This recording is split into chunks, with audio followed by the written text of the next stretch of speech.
कई बार मैंने देखा है जो आईएएस बनते हैं, सेलेक्ट होते हैं, हुँ, उनका टीवी में कहीं इंटरव्यू आता है हुँ, तो हुँ। उनसे पूछा जाता है कि आप आईएएस क्यों बनना हाँ, हाँ, बने। तो कई बार लोग ये बोल देते हैं कि हमें देश की सेवा करनी है। हाँ, हाँ। तो आप इस बात से कितना सहमत हैं? मैं बिल्कुल सहमत नहीं हूँ। कई बार लोग कहते हैं कि आईएएस के इंटरव्यू में इस तरह का सवाल पूछा गया। कोई ऐसा बहुत कठिन सवाल नहीं पूछा जाता। सरल सीधे सवाल पूछे जाते हैं और कोशिश रहती है कि आपको एक अच्छा वातावरण दिया जाए जिसमें आप ढंग से आंसर दे सकें। आज के क्या प्रश्न होंगे मुझे नहीं पता, लेकिन सच बोलना बहुत इम्पोर्टेंट। जो चीज़ नहीं आती हो उसको, चाहे आपको लगातार 5 प्रश्नों में कहना पड़े कि मुझे नहीं आता, मुझे नहीं आता, मुझे नहीं आता। 1 मिनट या 5 मिनट की देरी, चाहे आग ही क्यों ना लगी हो, चाहे दंगा ही क्यों ना हो रहा हो, 1 मिनट की देरी से बहुत फ़र्क नहीं पड़ेगा। तो सबसे पहले जब भी ऐसी कोई सिचुएशन हो, आप अपने मन को स्थिर करें। ज़रूरी नहीं है कि आप हर पद पे, हर समय, हर दिन कोई क्रांतिकारी काम कर दें, ऐसा संभव नहीं है। कोई लड़की पसंद हो? लड़कियां तो बहुत पसंद थी। अच्छा। वो एक इशू नहीं है। वो इशू नहीं है। हाँ। लेकिन उन लड़कियों को आप पसंद है कि नहीं, ये बड़ा प्रश्न है। आईएएस का जो 95 का रिजल्ट आउट हुआ और उसमें रैंक आई 5, और ये बात है 1995 की, और 2025 में नौकरी से त्यागपत्र दे दिया। बहुत सीनियर आईएएस अफसर हैं आमोद कुमार। तो आज उनका टीआरएफ पॉडकास्ट में स्वागत है। आमोद जी नमस्कार। नमस्ते। कैसे हैं आप? बहुत बढ़िया। तो पहले तो ये कि आपका आईआईटी में सेलेक्ट होना, आईआईटी से बीटेक करना, एमटेक करना, फिर उसके बाद हार्वर्ड में भी पढ़े, आईएएस बने, और फिर आईएएस से त्यागपत्र लेना, मतलब वीआरएस लेना, तो आपकी कहानी तो बहुत दिलचस्प होगी। जी। तो आज हम आप इसे बात करेंगे और आपके जो अनुभव हैं लाइफ के, वो हम साझा करना चाहेंगे। जी, जी। तो पहले तो एक बात बताइए कि जब आपने आईआईटी की तैयारी करी, तो उसके बारे में आईआईटी एस्पायरेंट्स को कुछ बताना चाहते हैं तो बताइए। देखिए जोशी जी, आप मेरे पुराने मित्र हैं। हम्म। और मैं सच बताऊं तो मुझे आईआईटी के बारे में कुछ पता ही नहीं था कि आईआईटी क्या होता है। मैं कानपुर में रहता था और कानपुर में एक आर के मिशन स्कूल है, उसमें पढ़ता था। उसके बाद एक बीएनएसडी स्कूल है, उसमें पढ़ रहा था। तो आपको अगर याद हो, उस समय ये दूध लेने हम्म। लोग खुद जाते थे सवेरे सवेरे, और चट्टा कहते थे या ऐसा कुछ कहते थे, जिसमें गायें भैंसें बंधी रहती थीं। और लोगों का ये विश्वास था कि शुद्ध दूध चाहिए तो खुद जाइए और सामने दुहा करके लाइए, जिससे कि आपको शुद्ध। पैकेट वाले दूध का उतना प्रचलन उस समय नहीं था। मैं ये बात बता रहा हूँ आज से 40 साल पहले की, करीब 85-86 में। तो मैं घर में सबसे छोटा था, तो मुझे ये काम सौंपा गया था कि मैं दूध लेने सवेरे या शाम को, जब भी भैंसें दुही जाती थी, वहाँ मैं जाता था और दूध लेके आता था। जब तक भैंसें दूह रही जाती थी तब तक वहाँ जो लोग आते थे वो आपस में बातचीत करते थे। और लड़का वहाँ आता था जो शायद मुझसे सीनियर था, शायद 3-4 साल बड़ा होगा। वो HBTI कानपुर में पढ़ता था। तो उसने पूछा, तुम क्या करते हो, क्या कहाँ पढ़ते हो? तो मैंने कहा ये तो क्या करोगे? तो मैंने कहा इंजीनियरिंग का जो बाकी लड़के देंगे। तो फिर बोले, पता है तुम्हें आईआईटी क्या होता है? तो मैंने कहा नहीं, आईआईटी तो नहीं पता है मुझे। तो बोले नहीं, तुम आईआईटी का भी एग्ज़ाम दे देना। मैंने कहा अच्छा ठीक है भाई, कहाँ फॉर्म भरा? देखिए, पहली चीज़ तो हमें ये समझनी होगी कि 85-86 में इंटरनेट, मोबाइल, टेलीफोन, मतलब इंटरनेट मोबाइल तो छोड़ दीजिए, टेलीफोन भी नहीं थे। तो ये मैं उस समय की बात कर रहा हूँ कि सारी इंफॉर्मेशन जो मिलती थी हमें, या तो रेडियो से या न्यूज़पेपर से या अपने इधर उधर के लोगों से मिलती थी। इसके अलावा कोई स्रोत नहीं था। बड़ा, आज की जनरेशन के लिए बड़ा मुश्किल होगा ये समझना उस चीज़ को। तो उस लड़के ने मुझे बताया, मैं उसका नाम भूल गया, शायद विकास नाम था उसका। मैं बड़ा थैंकफुल हूँ कि मेरे जीवन में बहुत बड़ी चीज़ उसकी वजह से हुई। तो उसने कहा एक अग्रवाल क्लासेस आता है, करेस्पॉन्डेंस कोर्स होता है। तो पहले तो मुझे यही नहीं समझ में आया ये करेस्पॉन्डेंस कोर्स क्या होता है। तो खैर उसने बताया कि तुम अग्रवाल क्लासेस करो और आईआईटी का एग्ज़ाम दो। ये करीब मुझे क्लास 11th में उसने बताया। मैंने घर में आके पिताजी को बताया, फिर उसी लड़के से पूछा कि भाई अग्रवाल क्लासेस कहाँ से मिलता है, कैसे होता है। उस समय कुछ बैंक ड्राफ्ट बनता था, पोस्टल ऑर्डर बनता था। तो 900 रुपये में उस समय अग्रवाल क्लासेस हुई। अग्रवाल क्लासेस करेस्पॉन्डेंस कोर्स था, जिसको कि आप डिस्टेंस एजुकेशन भी कह सकते हैं, जिसमें लेसन्स आते थे, असाइनमेंट्स होते थे, आप करके उन्हें पोस्ट से भेजते थे। वहाँ पे लोग उसको करेक्ट करते थे, फिर पोस्ट से आपके पास वापस आता था। पीरियडिकली एग्ज़ाम होते थे। तो इस तरह से मैं आईआईटी में, उसकी वजह से मैंने अग्रवाल क्लासेस लिया, और अग्रवाल क्लासेस की वजह से ही मैं आईआईटी में मेरा सिलेक्शन हुआ, अदरवाइज संभव नहीं था। तो ये एक संयोग ही था कि ना मैं दूध लेने सवेरे जाया करता, ना वो लड़का मुझे मिलता, और ना मैं आईआईटी में सेलेक्ट होता। तो ये बड़ी, और उसी समय उसने मुझे ये भी बताया, आईएएस के बारे में मुझे पता था, लेकिन अच्छा। आईआईटी के बारे में नहीं पता था, क्योंकि मेरे पिताजी सरकारी नौकरी में थे, इसलिए आईएएस के बारे में मुझे पता था। तो तब उसने ये भी बताया कि आईआईटी अगर कर लोगे तो आईआईटी के बहुत सारे लोग आईएएस में होते हैं। अब उस समय कोई तरीका नहीं था, आज का समय होता तो तुरंत आप गूगल पे डालते, चैट जीपीटी पे डालते कि कितने आईआईटी वाले आईएएस में आते, बता देता। उस समय तो कोई तरीका ही नहीं था। कोई बोलता था कि आते हैं, कोई बोलता था नहीं आईआईटी तो इंजीनियरिंग के लिए है, वगैरह वगैरह। तो ये आपके प्रश्न का बड़ा लंबा उत्तर मैंने दे दिया, बट ये है कि इस तरह से मैं आईआईटी में पहुंचा। अच्छा, इसका मतलब जो है आईआईटी में जाने से पहले ही आप सोच चुके थे कि आपको आईएएस बनना है? जी, आईएएस वाली बात मुझे पहले से, और आप ये मानेंगे कि जो भी बच्चे, उस समय की बात मैं फिर वापस ले चलता हूँ, जिनके भी घर में कोई सरकारी लोग होते थे, जैसे मेरे पिताजी सरकारी नौकरी में थे, और उस समय निजी क्षेत्र में नौकरियां उत्तर प्रदेश बिहार में तो बहुत ही कम थी। तो इसलिए उस समय सबके लिए जो सबसे बड़ी जो एक्सपोजर होता था, जो हमने दुनिया देखी होती थी, उसमें सबसे बड़ा पद कलेक्टर का या डीएम का या डिप्टी कमिश्नर, जो भी उसे कहा जाए, जो जिले का प्रशासन चलाता है, वही होता था। और वही आईएएस को भी लोग उतना नहीं जानते थे जितना कलेक्टर या डीएम या डिप्टी कमिश्नर को जानते थे। तो ये क्योंकि मैं अपने पिताजी के साथ जैसे सवेरे टहलने जाया करता था हमीरपुर जिले में, जब वो पोस्टेड थे, मैं तब क्लास 4th में था। तो हम लोग हमीरपुर बड़ा ऐसा शहर है, एक तरफ यमुना है, एक तरफ बेतवा है। तो हम लोग टहलने जब जाते थे तो यमुना की तरफ जाते थे, वहीं कलेक्टर हमीरपुर का घर पड़ता था। तो हमारे पिताजी ने बताया कि देखो ये इतना बड़ा घर जो है ये कलेक्टर का है, और ये आईएएस से बनते हैं। तो मेरा पहला एक्सपोजर आईएएस का क्लास 4th में ही मेरे पिताजी ने कर दिया था। लेकिन ऐसा कोई, उन्होंने कभी, मैं इस बात में अपने पेरेंट्स को बड़ा धन्यवाद देता हूं कि उन्होंने कभी हम में से किसी को भी पे ऐसा प्रेशर नहीं बनाया, या ऐसा ओवर मोटिवेशन नहीं दिया कि तुम्हें यही बनना ही बनना है, ऐसा कुछ भी नहीं था। लेकिन मुझे पता था कि ये आईएएस बनना ही, मतलब आईएएस बनना सबसे बड़ी चीज होगी, मैं जिस परिवेश में हूँ। तो if I am inspiring for the top, then this is the top most thing which I can achieve. क्या चीज अट्रैक्ट करती थी आईएएस में?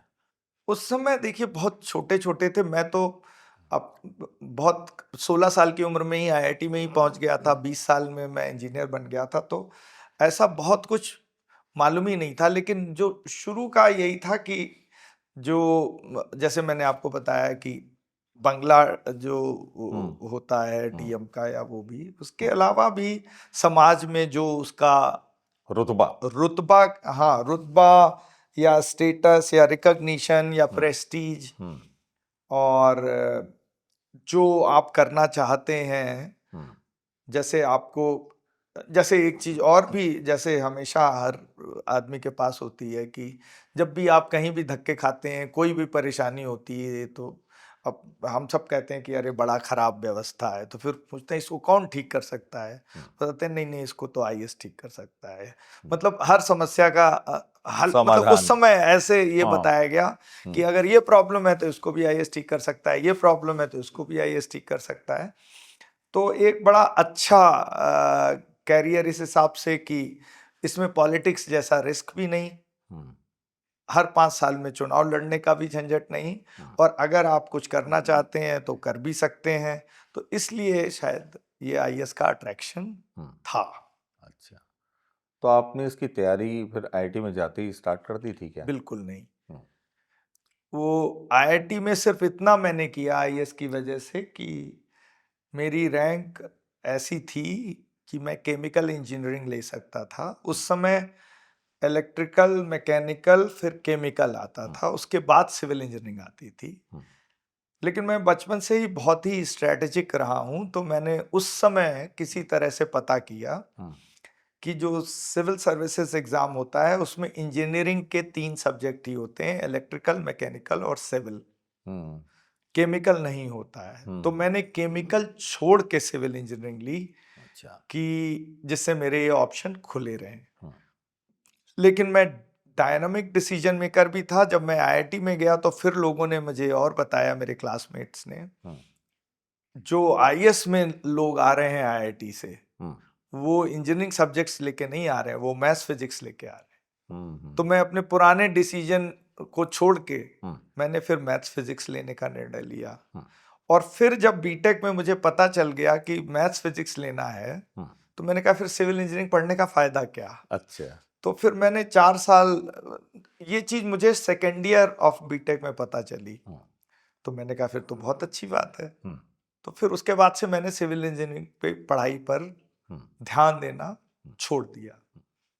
मैंने कहा कि अब कॉलेज एक बार मिलता है, मजे करो। अच्छा। तो उसके बाद मैंने पढ़ाई पे खास ध्यान नहीं दिया, मेरी सीपीआई भी बहुत अच्छी नहीं रही। फिर जो आप पूछ रहे हैं ना कि बीटेक में क्यों नहीं तैयारी की, तो मुझे ये लगा मैं बहुत छोटा था, मैं अंडर एज था सिविल सर्विसेज का एग्जाम देने के लिए। उस समय क्या एज होती थी? जब मैं अभी भी वही एज है, मिनिमम 21 ईयर्स का होना चाहिए, जो 1 अगस्त को। तो मेरी हो नहीं रही थी एज, तो मुझे वैसे भी 1 साल वेट करना था एग्जाम देने के लिए। तो मैंने कहा जब 1 साल वेट करना है और उसमें भी मुझे 3 अटेम्प्ट 4 अटेम्प्ट मिलेंगे ही, तो अभी से कॉलेज लाइफ एक ही बार मिलती है, तो एंजॉय द लाइफ। तो इसलिए मैंने कैंपस लाइफ, दोस्ती, घूमना फिरना, ये सब काम बहुत किए, पढ़ाई पे ध्यान नहीं दिया, क्योंकि मुझे पता था सिविल इंजीनियरिंग तो लेनी नहीं है आईएएस में। आईएएस में तो मैथ्स फिजिक्स लेना है, वो मैं बाद में पढ़ लूंगा। तो उस समय आपकी हॉबी क्या थी? उस समय मैंने बहुत सारी हॉबीज डेवलप की। जैसे सबसे बड़ी हॉबी तो मेरी यही थी कि दोस्तों के साथ बैठ के विभिन्न विषयों पे चर्चा करना, गप्पे मारना। मेरा सबसे ज्यादा समय शायद उसी में जाता था। वो मुझे बहुत ही अच्छी हॉबी अभी भी लगती है। हाँ, वो मैंने सुना भी है और देखा हाँ भी है। हाँ, बल्कि मैं इतना उसको ऑनेस्टली, अपने सिविल सर्विसेज के जो इंटरव्यू के लिए फॉर्म भरा जाता है जिसमें हॉबीज भरनी होती हैं, तो मैं बहुत टेम्पटेड था कि उसमें गॉसिपिंग को एक हॉबी लिखूं। अच्छा। लेकिन मेरे दोस्तों ने कहा कि नहीं, इसे इंटरव्यू बोर्ड बड़ी नेगेटिवली ले सकता है। अच्छा। इसलिए फिर मैंने उसमें वो हॉबी भरी नहीं। तो क्या भरा आपने? उसमें फिर और हॉबीज भरी जो वो भी थी, तो अच्छा। वो एक पहली थी। इसके अलावा मैं स्विमिंग मुझे बहुत अच्छी लगती थी। ड्राइविंग मैंने हाँ। आईआईटी के दौरान ही सीख ली थी, अच्छा। ड्राइविंग। और बाद में मैं बिलियर्ड्स खेलता था, स्नूकर खेलता था काफ़ी। अच्छा। और घूमना फिरने की हॉबी, ट्रैवलिंग की, जैसे मैंने 2 बार रॉक क्लाइंबिंग पे गया, ट्रैकिंग पे जाता था। अच्छा। तो वो सब काम, एनसीसी में था, तो ये सब काम बहुत किए, तो बहुत अच्छा लगता था इन सब में। तो फिर जो आपने तैयारी की, हम्म उसके बाद इंटरव्यू होता था, अभी भी हम्म होता है। हम्म तो कुछ इंटरव्यू की या तैयारी की कुछ देखिए मैं जानकारी? बहुत इसमें बताता हूँ आपको कि मेरा 3 अटेम्प्ट में सिलेक्शन हुआ, एक अच्छा। अटेम्प्ट में नहीं हुआ। हम्म।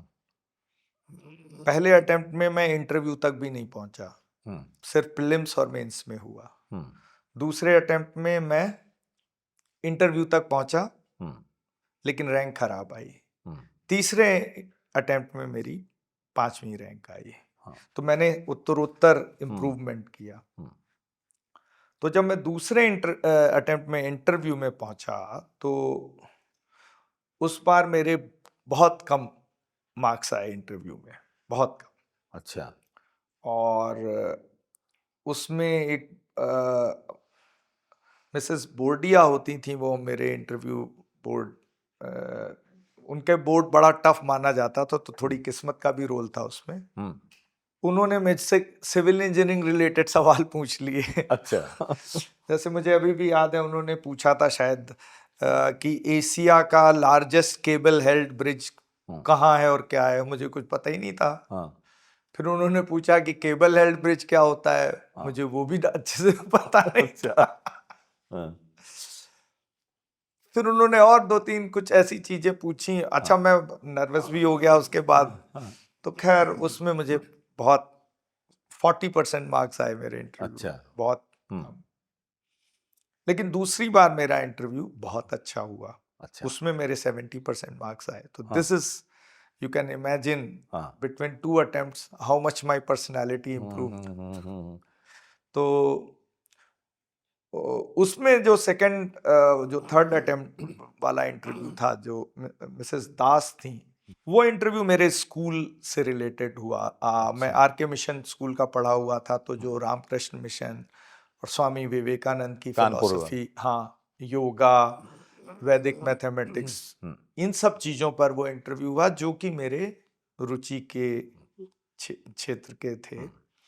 तो इसलिए उस वो इंटरव्यू, हम्म। उसमें यही सारे प्रश्न पूछे गए, अच्छा। तो जो कि सब मेरे रुचि के थे। तो इस वजह से मेरा इंटरव्यू अच्छा गया। कोई ऐसा प्रश्न जो बड़ा अजीब सा लगा हो आपको, इंटरव्यू पूछा गया हो? देखिए मैं एक चीज और बताना चाहता हूँ कि कई बार लोग कहते हैं कि आईएएस के इंटरव्यू में इस तरह का सवाल पूछा गया हम्म। और इस तरह से हाँ। पूछा गया। अब तो मैं भी कुछ एग्जाम्स के बोर्ड्स में बैठता हूँ, और स्टेट सिविल सर्विसेज वाले, और उसमें सवाल पूछता हूँ उन लोगों से। कोई ऐसा बहुत कठिन सवाल नहीं पूछा जाता, अच्छा। बहुत ही सरल सीधे सवाल पूछे जाते हैं, और कोशिश रहती है कि आपको एक अच्छा वातावरण दिया जाए जिसमें आप ढंग से आंसर दे सकें। और ये कभी इंटरव्यू बोर्ड की मतलब ज़्यादातर इंटरव्यू बोर्ड की, कि आपको हैरेस करें या आपको प्रेशर में लेके पूछें, ऐसा नहीं होता। और जो आपके का कैरियर रहा है, जो आपका पास्ट रहा है, जो आप ने आपका प्रोफाइल है, जो आपकी हॉबीज़ हैं, जो जो भी चीज़ें आप देते हैं, जो आपकी चॉइसेस हैं सर्विसेज की, उस पर इंटरव्यू होता है। और दूसरा जो सबसे ज़रूरी चीज़, क्योंकि अभी भी मुझसे लोग कहते हैं कि आप प्रिपरेशन में इंटरव्यू की हेल्प कर दीजिए, तो मेरा यही कहना होता है कि अब तो समय बहुत बदल गया है, और आज के क्या प्रश्न होंगे मुझे नहीं पता, लेकिन सच बोलना बहुत इम्पोर्टेंट है। अच्छा। हाँ। जो चीज़ नहीं आती हो उसको, चाहे आपको लगातार 5 प्रश्नों में कहना पड़े कि मुझे नहीं आता, मुझे नहीं आता, मुझे नहीं आता, अच्छा। लेकिन अगर आप उसको पूरी कॉन्फिडेंस के साथ कहते हैं कि मुझे नहीं आता, तो वो अच्छी बात है। बजाय इसके कि आप आधे कॉन्फिडेंस के साथ गेस वर्क करते रहें कि अच्छा मैं बताता हूँ, ये करता हूँ, वो सब। केबल हेल्ड ब्रिज क्या होता है, अगर मैंने साफ साफ कह दिया होता कि मुझे नहीं आता तो बेटर रहता। तो आपने क्या कहा? मैं उस समय कुछ बोला होगा, मुझे अब इतना याद नहीं है, बट मैंने उस समय कुछ कहा होगा कि जो केबल्स पे लोड जाता है और ये जाता है और वो जाता है, जो कि नहीं सही रहा होगा। तो जो आता है उसको आप कॉन्फिडेंस के साथ जवाब दें, जो नहीं आता है वो कॉन्फिडेंस के साथ कह दें कि नहीं आता है। जो गेस वर्क भी करना हो तो बता के करें कि मुझे आता तो नहीं है लेकिन गेस कर रहा हूँ। अच्छा बताइए इंटरव्यू में हम्म चेक क्या किस चीज का टेस्ट होता है? इंटरव्यू इज पर्सनालिटी टेस्ट, वो कहते तो हैं हाँ। कि ये पर्सनालिटी टेस्ट है, it is not a test of knowledge. अच्छा। तो पर्सनालिटी में आपका मतलब जो मुख्य चीज, पहली चीज तो यही है कि आप एक भरोसेमंद और ऑनेस्ट आदमी की तरह या ऑनेस्ट महिला की तरह अपने आप को प्रस्तुत कर रहे हैं कि नहीं। दूसरा कि आप कॉन्फिडेंस के साथ किसी से भी कम्युनिकेट कर सकते हैं या घबराए हुए रहते हैं। आप आई कांटेक्ट कैसे बनाते हैं, आपकी बॉडी लैंग्वेज क्या है, वो चीजें हैं। फिर कुछ साइकोलॉजिकल भी वो लोग देखते हैं, शायद इन बोर्ड में एक साइकोलॉजिस्ट भी को भी रखते हैं। और क्लियर कम्युनिकेशन है कि नहीं, अच्छा जी। क्लैरिटी। अच्छा, कई बार मैंने देखा है जो आईएएस बनते हैं, सेलेक्ट होते हैं, उनका टीवी में कहीं इंटरव्यू आता है तो उनसे पूछा जाता है कि आप आईएएस क्यों बनना बने। तो कई बार लोग ये बोल देते हैं कि हमें देश की सेवा करनी है। हाँ, तो आप इस बात से कितना सहमत हैं? मैं बिल्कुल सहमत नहीं हूँ। देखिए, ये मुझे भी बड़ी हंसी आती है कि जब भी हाई स्कूल इंटर का रिजल्ट आता है तो बच्चों से पूछा जाता है क्या बनोगे, तो वो बोलते हैं डॉक्टर बन के गरीब मरीजों की सेवा करूंगा, या आईएएस क्यों बनना चाहते हो, देश की सेवा करूंगा। इससे मुझे लगता है बड़ी क्रेडिबिलिटी सर्विस की भी कम होती है, आपकी भी कम होती है, क्योंकि आपका असली वो पर्पस है नहीं। आपका असली पर्पस तो अपना कैरियर बनाना है। आप अपना कैरियर ऐसी जगह बनाना चाह रहे हैं जिसमें देश सेवा का भी मौका मिलेगा। मतलब हो सकती है, उसमें कर सकते हैं। हो सकती है। हाँ। अच्छा, एक चीज बताइए कि जो आईएएस की तैयारी कर रहे हैं तो वो लोग इंटरव्यू के लिए उनको क्या करना चाहिए, कुछ ऐसी टिप्स दीजिए। देखिए, इसमें उनको ये सोचना चाहिए कि अपने आप को वो इंटरव्यू बोर्ड की जगह रख के देखें कि इंटरव्यू बोर्ड को उनके बारे में क्या क्या पता है। तो इंटरव्यू बोर्ड के पास उनका एकेडमिक हिस्ट्री है, उनकी सर्विसेज की चॉइस है, उनकी हॉबीज़ हैं, ये चीज़ें इंटरव्यू बोर्ड के पास हैं और सामने वो बैठे हुए हैं, उनकी अपीयरेंस है।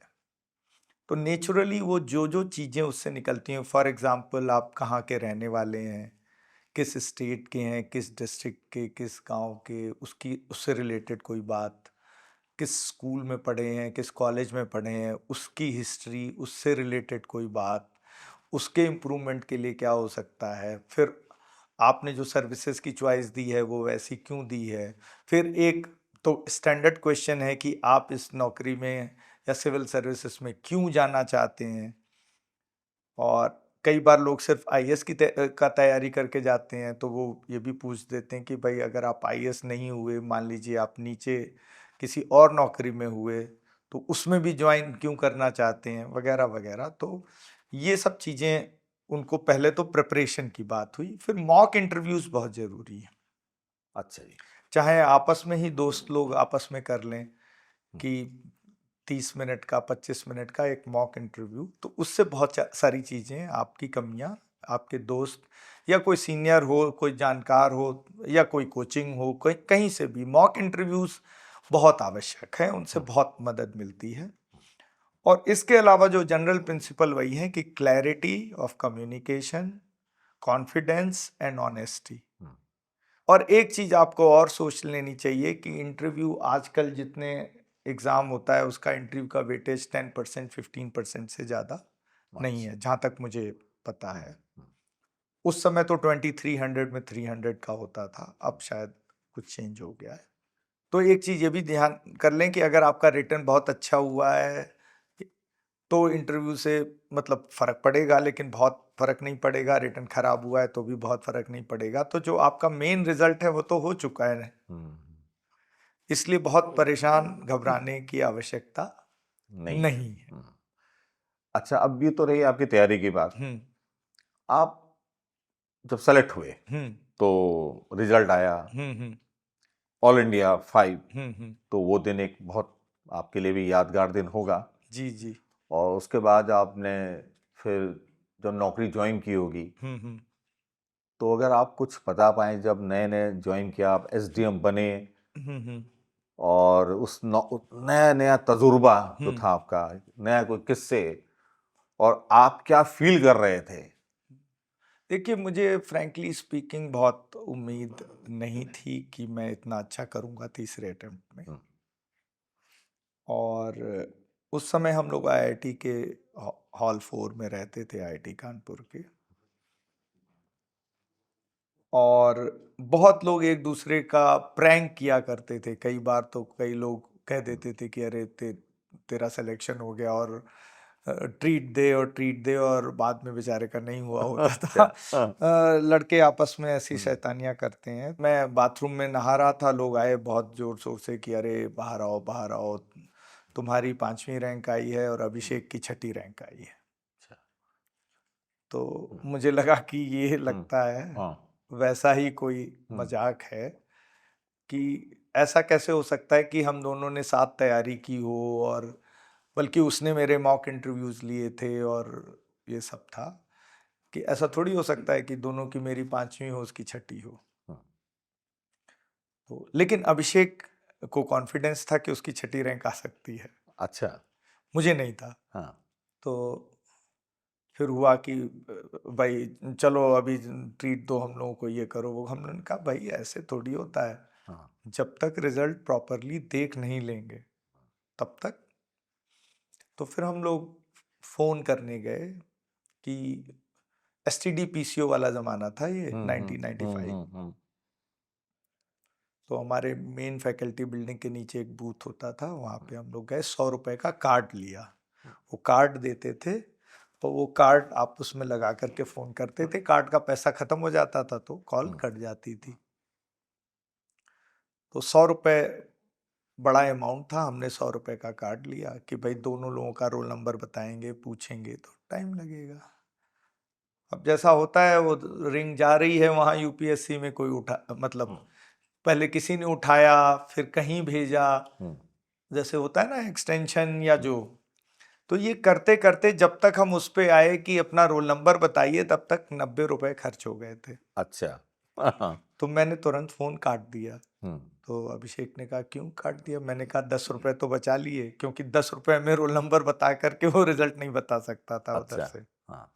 फिर उसने कहा दूसरा कार्ड लेते हैं। हम्म, मैंने कहा नहीं भाई, 100 रुपए ऑलरेडी खर्च हो गए हैं, अब चुपचाप बैठो, हम्म, कल अखबार में हम्म, देख लेंगे। अच्छा। लेकिन उसको बड़ा एंजाइटी थी। तो खैर फिर मैंने उसकी बात मानी। तो हम दोनों लोग अगले दिन सुबह सुबह जो बस चलती थी इंस्टीट्यूट की, उससे, क्योंकि अखबार आते आते इंस्टीट्यूट में बहुत टाइम लग जाता था। जो फूलबाग आए आए होंगे, फूलबाग की तो तरफ। तो हम लोग रेलवे स्टेशन पहुंचे, क्योंकि अखबार शताब्दी वो किसी हाँ। ट्रेन में से आता था, हम्म, जहां से भी छपता हो या हम्म, मालूम नहीं, जो भी। हम्म, हाँ, दिल्ली वाले अखबार में आता था, कानपुर हम्म, वाले अखबार में तो आएगा नहीं हम्म, रिजल्ट। तो जो दिल्ली का अखबार वहां से चलता था, तो जो न्यू दिल्ली एडिशन, वो ट्रेन से आता था रात हम्म, की, तो वो सुबह पहुंचता था। हम्म, तो हम लोग इंस्टीट्यूट बस से वहां गए सवेरे सवेरे, जून 1995 में। और क्योंकि गर्मी के दिन थे इसलिए सुबह सुबह हम्म, चले गए। वहां जब अखबार देखा, उससे अपना रोल नंबर मैच किया, हम्म, फिर हम लोगों को ये कॉन्फिडेंस हुआ कि वाकई ये हम्म, हमारा ही हम्म, रिजल्ट है। हम्म, तो मुझे अभी भी वो जगह याद है, रेलवे स्टेशन के बाहर, जहां हम लोग ने गले मिलके एक दूसरे को बधाई दी अच्छा। कि चलो भाई हम दोनों ही आईएएस मतलब बन गए। आईएएस बन गए। और लोग हमारा मजाक नहीं उड़ा रहे थे, वो हाँ। सच बोल रहे थे। हाँ। तो ये तो तब हुआ। उसके बाद से फिर मसूरी गए हम लोगों ने ट्रेनिंग की। और आईएएस की ट्रेनिंग में मतलब पहले फाउंडेशनल कोर्स होता है, फिर फेज़ 1 होता है, फिर डिस्ट्रिक्ट ट्रेनिंग होती है, उसके बाद फिर फेज़ 2 होता है। तो बड़ा संयोग ऐसा था कि मेरे पिताजी बांदा से रिटायर हुए थे नौकरी से सरकारी, और मेरी प्रोबेशन जो शुरू हुई, जो डिस्ट्रिक्ट ट्रेनिंग शुरू हुई, वो बांदा से ही शुरू हुई। अरे वाह। हाँ। तो ये मेरे लिए मुझे बड़ा अच्छा लगा। और बुंदेलखंड वैसे ही मेरे जीवन में बुंदेलखंड का बड़ा रोल रहा है, क्योंकि मेरी शुरू की पढ़ाई क्लास 1 2 3 वो हमीरपुर जिले से हुई। और खन्ना एक गांव था वहाँ पे, उसमें एक मेरे बहुत अच्छे टीचर होते थे, एक शिवराम त्रिपाठी जी, उन्होंने मुझे क्लास 1 2 3 पढ़ाया था वहीं पे, अच्छा। बुंदेलखंड में। तो एक तरह से मेरी जो अपब्रिंगिंग, जो मेरा फाउंडेशन थी मेरी नॉलेज की, स्पेशली मैथ्स की, तो मैं जब क्लास सेकंड या थर्ड में था तभी मैं 3 3 अंकों के गुणा भाग कर लेता था, क्योंकि त्रिपाठी जी बहुत अच्छे टीचर थे। और उसके बाद फोर्थ क्लास में मैं हमीरपुर आया, तो उसके बाद 5वीं से मैं कानपुर में आया। तो मैं हमीरपुर से, मेरी बेसिक हमीरपुर ज़िले की वो फाउंडेशनल थी।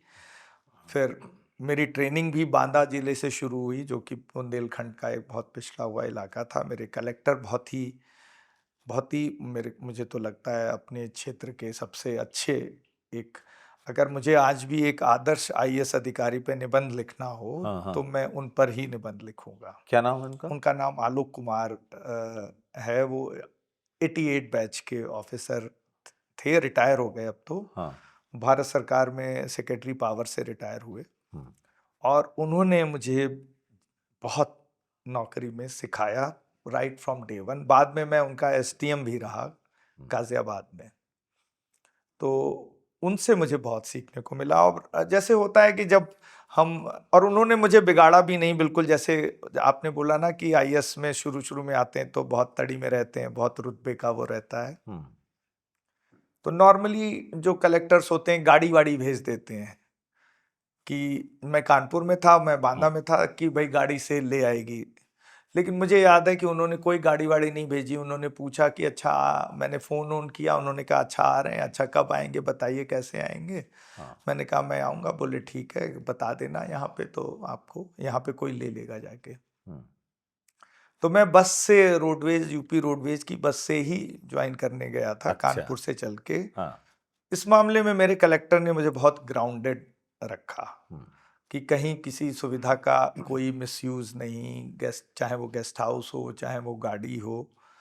तो और मुझे याद है शुरू में, क्योंकि आईआईटी की पूरी पढ़ाई मैंने 7 8 साल आईआईटी में, आप भी पढ़े हैं, आपको पता है कि बहुत ही इनफॉर्मल एटमॉस्फेयर में हम लोग पढ़ते थे। और क्लासरूम में भी सब हवाई चप्पल में ही जाते थे, जूते तो कभी कभी पहनते थे। तो मुझे भी तब आदत चप्पल की ही थी।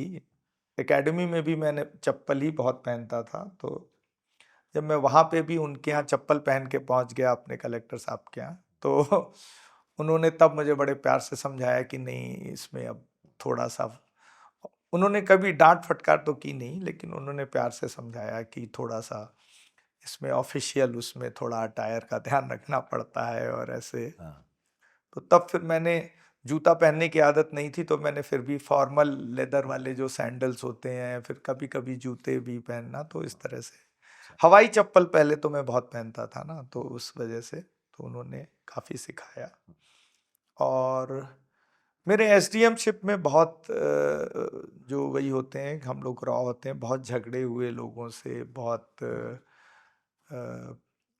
जिसको कहना चाहिए कि डिफरेंस ऑफ ओपिनियन रहा, या जो भी कहिए।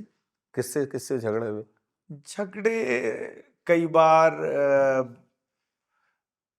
पॉलिटिशियंस से हुए, कई बार पत्रकारों से हुए, कई बार पुलिस से रिलेटेड कोऑर्डिनेशन में हुए, कई बार वकीलों से हुए।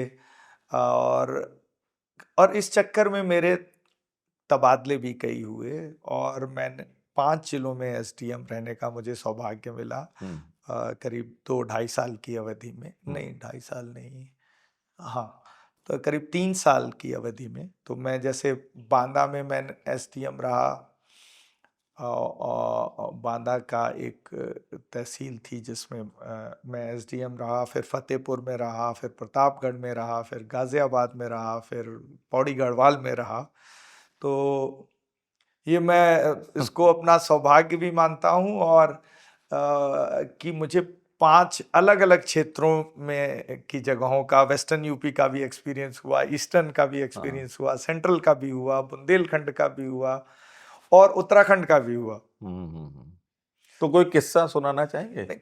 किससे तो अब अलग, जैसे पहले मैं वीडियो बना तो वहाँ कोई एक पत्रकार था, उसने गलत इंदिरा आवास लिया हुआ था अपनी माँ के नाम पे, तो वो इंदिरा आवास मैंने कैंसिल किया, तो उसने अपनी माँ को लाके धरने पे बिठा दिया वहाँ पे ब्लॉक में, और फिर उसने अखबार में लिखना शुरू कर दिया। तो मैं, जब नया नया होता है तो बहुत आपको अजीब लगता है कि अरे ये कैसे कर रहा है।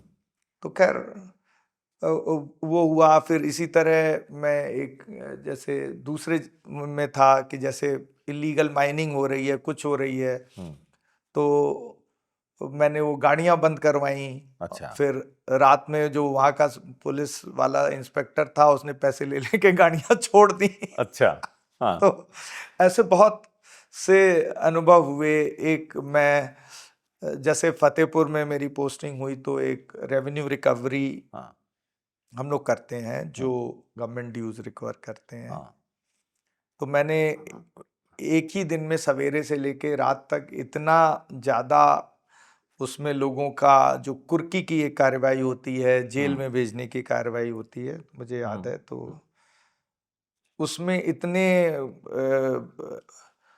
प्रभावशाली लोग की, सब बकायेदार तो होते ही हैं सरकार का, कुछ तो ने प्रभावशाली लोगों की रिकवरी कर दी कि 1.5-2 महीने में ही मेरा वहां से ट्रांसफर हो गया। अच्छा। स्ट्रैटेजिक तो मैं हूं, लेकिन मैं एक्सपेरिमेंटिव भी बहुत रहा। अच्छा।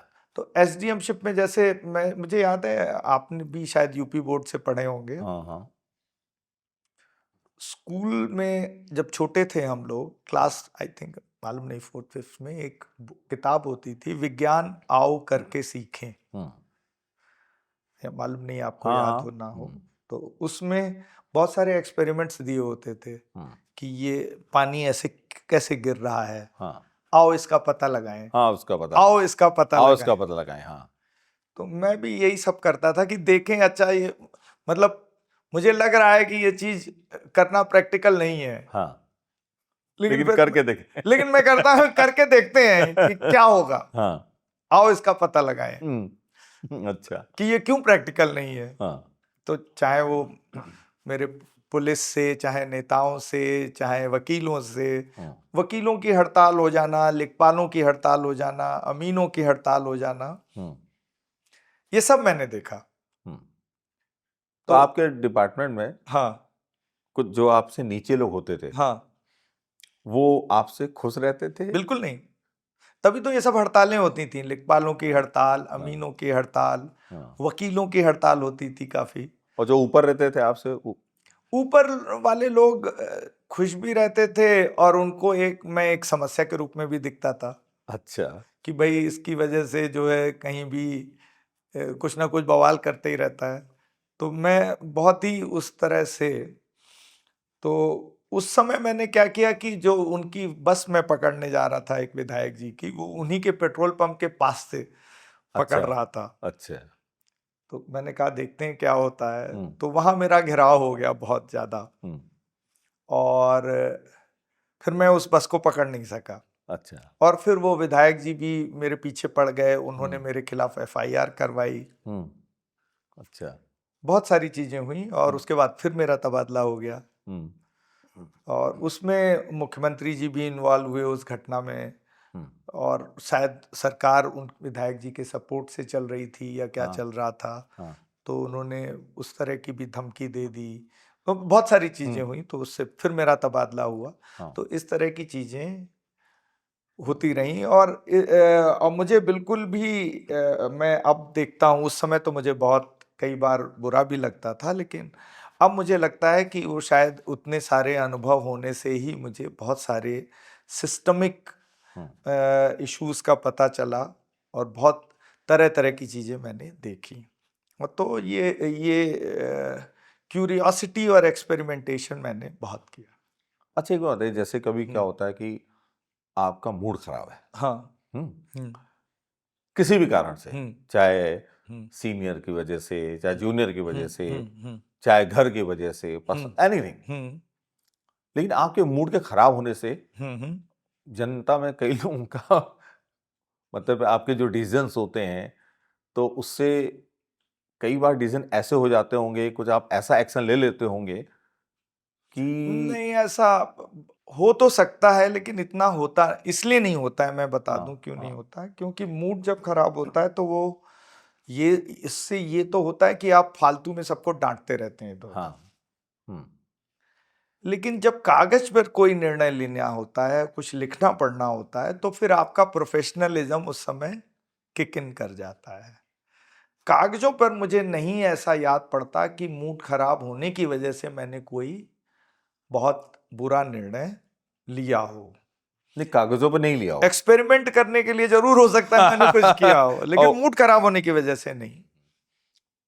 और जो मैंने आपको शुरू में बताया कि मेरे कलेक्टर जो थे, उन्होंने बहुत ये सिखाया था कि किसी भी डिसीजन में 1 मिनट या 5 मिनट की देरी, चाहे आग ही क्यों ना लगी हो, चाहे दंगा ही क्यों ना हो रहा हो, 1 मिनट की देरी से बहुत फर्क नहीं पड़ेगा। तो सबसे पहले जब भी ऐसी कोई सिचुएशन हो, आप अपने मन को स्थिर करें। 5 सेकंड, 10 सेकंड, 20 सेकंड, 30 सेकंड सबसे पहले अपने आप को कन्विंस करें कि आप शांत हैं या नहीं हैं। अच्छा। उसके बाद काम करें, तो उससे आप हड़बड़ाहट में जो काम होता है वो नहीं होगा। तो कभी ऐसा हुआ कि आपको लगा है कि यार ये गड़बड़ हो गया मुझसे, ये मुझे नहीं करना चाहिए था, जल्दीबाजी हो गया, कुछ गड़बड़ हो गया, नहीं, किसी का बिल्कुल हुआ होगा, बहुत गलतियां की होंगी मैंने। नहीं, किसी का आपको बाद में रिग्रेट हुआ, यार ये नुकसान हो गया इसका और मुझे नहीं करना चाहिए था ये? हाँ, ऐसा ऐसा कई बार हुआ है, लेकिन याद उसको रख पाना मेरे लिए संभव नहीं है कि ये हुआ है कि मैंने किसी को बहुत बुरी तरह डांट दिया है, या किसी को छुट्टी नहीं दी है गुस्से में आकर के, या किसी के खिलाफ कोई कार्रवाई कर दी, बाद में लगा कि ज्यादा कर दी। तो ये हुआ है। कोई ऐसी चीज है ये आज भी दिल में हो, यार ये नहीं होना चाहिए था, और आप कहना चाहें, उसको बताना चाहें? नहीं, मुझे ऐसा ऑफ हैंड याद नहीं है। जैसे एक आईएएस अफसर होता है, तो एक आईएएस में इस देश में जो है, कहना चाहिए जिले का मालिकी है, डीएम जो खासकर, तो बहुत सारी जनता उससे मिलने आती है। आईएएस अफसर के से बहुत सबके काम पड़ते हैं। ठीक, तो वो एक बहुत उसका एक एक डिसीजन, उसका एक एक बात, उससे जनता को बहुत फर्क पड़ता है, आम आदमी को। हाँ, बिल्कुल। उसके छोटे से एक्शन से किसी की लाइफ बर्बाद भी हो सकती है, और उसके छोटे से एक्शन से कोई कहां से कहां पहुंच सकता है। ये चीज आप जो कह रहे हैं वो बिल्कुल सही कह रहे हैं, और शुरू में मैं उस चीज पे बहुत सोचता था, लेकिन बाद में लगा कि अगर आप इतना सोचेंगे हर एक्शन में, तो डिसीजन लेना मुश्किल हो जाएगा। नहीं, कई बार तो होता है। इसलिए आपको सिंपैथी और एम्पैथी रख कर के डिसीजन जरूर लेना चाहिए, चाहे वो गलत हो चाहे वो सही हो। अगर आप इतना सोचेंगे तो शायद डिसीजन नहीं ले पाएंगे। और डिसीजन ना लेना, ये एक सर्वविदित यूनिवर्सल ट्रुथ है कि डिसीजन ना लेना गलत डिसीजन लेने से भी खराब चॉइस है। अच्छा, एक बात बताइए, आप मेरे ख्याल सीतापुर के डीएम थे जब, तो आपने कुछ ऐसे काम किए थे, आपको उसके लिए प्राइम मिनिस्टर अवार्ड भी मिला है। वो क्या किया था ऐसा? देखिए, फिर वही चीज पे मैं घूम के आता हूँ कि एक्सपेरिमेंट किया था मैंने सीतापुर में। बहुत सारे काम किए, जैसे बहुत सारे कामों में मैं फेल भी हुआ। ऐसा नहीं है कि जो सारे काम किए सब सफल हो गए। तो ये भी एक्सपेरिमेंट था, और एक्सपेरिमेंट सिंपल सा था कि होता क्या है कि जैसे आप ही बता रहे हैं कि डीएम से बहुत लोग मिलने आते हैं। वो जो भी आता है कागज लेके आता है। कागज आपने मार्क कर दिया नीचे। मार्क करने का मतलब आपने नीचे किसी अधिकारी को वो कागज भेजा कि इनका ये काम करें। अब वो कागज तो चला गया और वो आदमी भी चला गया। अब वो आदमी आपके पास 10 दिन बाद फिर आ रहा है, 15 दिन बाद फिर आ रहा है कि साहब कुछ हुआ ही नहीं। अब जब आदमी आया तो उसका कागज आपके सामने नहीं, और उस कागज को जो आपने नीचे मार्क करके भेजा उस पे नीचे से एक रिपोर्ट लग के आई कि इस शिकायत में ये कार्रवाई की गई। जब वो रिपोर्ट लग के आई, वो रिपोर्ट सही है या गलत, जब आपके पास रिपोर्ट है तो वो आदमी नहीं है आपके सामने। तो जब आदमी सामने है तब रिपोर्ट नहीं है, जब रिपोर्ट सामने है तो आदमी नहीं है। तो फिर मैंने कहा कि अब इंटरनेट तभी नया नया आया था, मतलब आए हुए तो समय हो गया था, ये बात है दिसंबर 2004 की।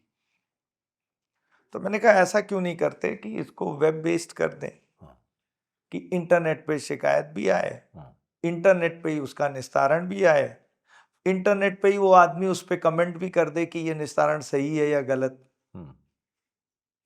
राइट। तो सब चीजें ट्रांसपेरेंट रहें।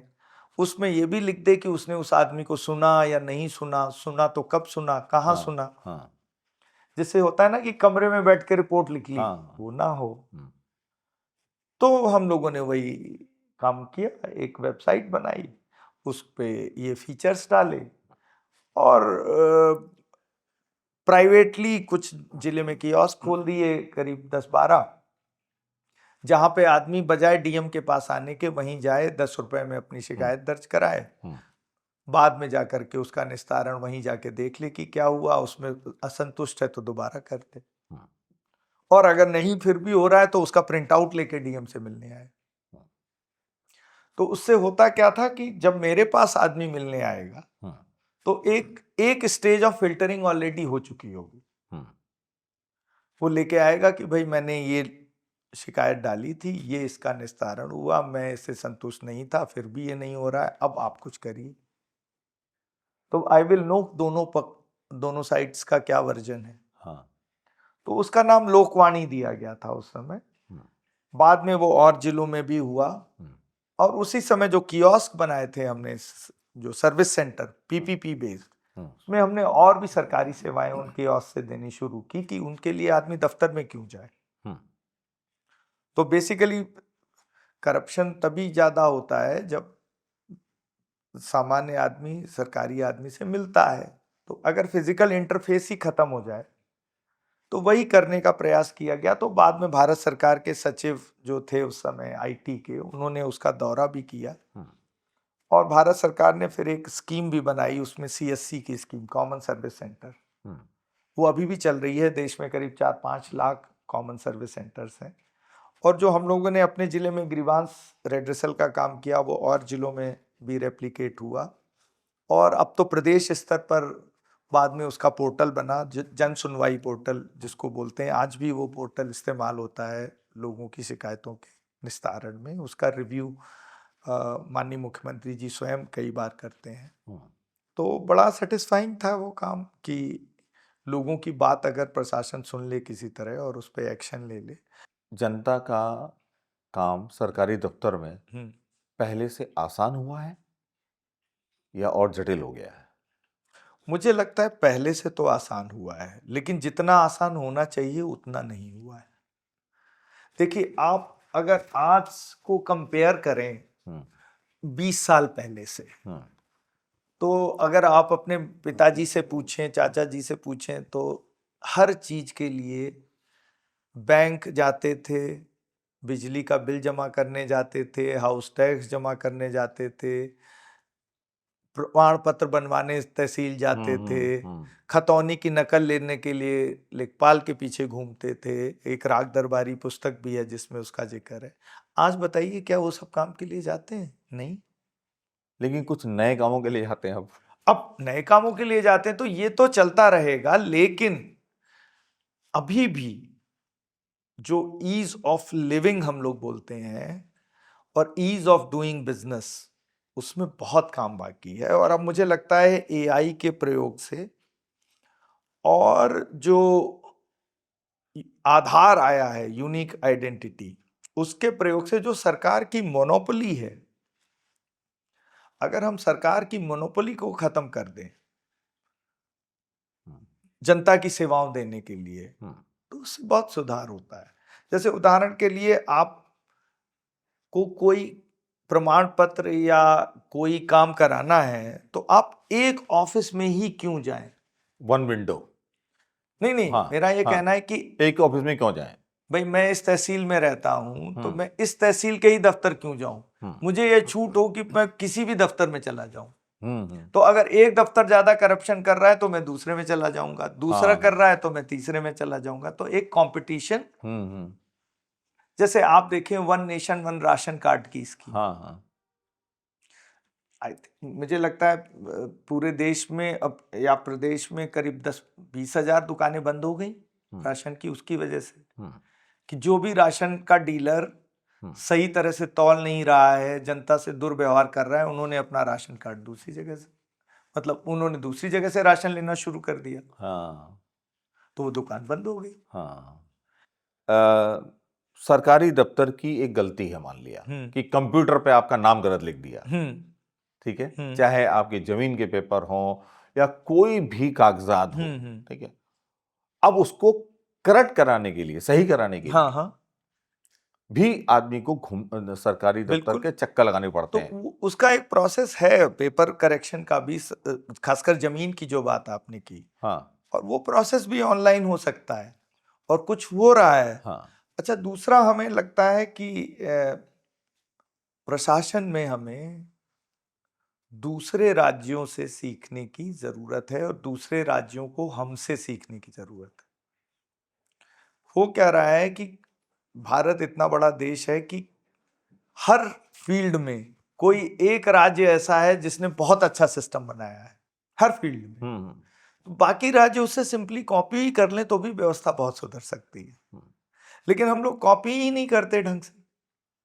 तो कौन करेगा ये हम ही लोगों को करना है, ऑफिसर्स को, नेताओं को नहीं करना।